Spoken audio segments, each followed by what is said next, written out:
So you know what's very interesting about the Yonko saga of One Piece? It's that we start off with centaurs being a concept in Punk Hazard, with people who were mostly affected by Basil Hawkins, and then they were given new legs by the use of Law's Op fruit, right? So we focus on them for a little bit. They become allies too after being enemies and being service to Caesar Clown, correct? Then we end the Yonko saga in Wano.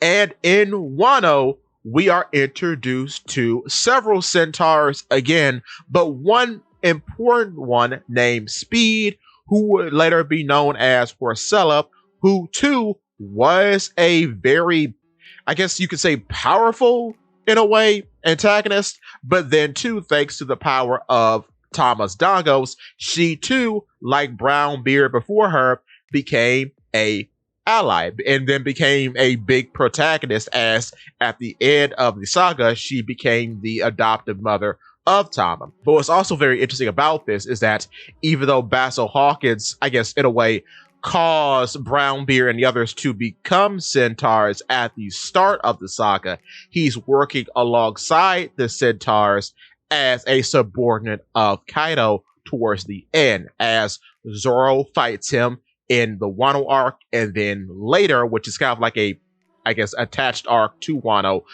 Killer fights Basil Hawkins in Onigashima.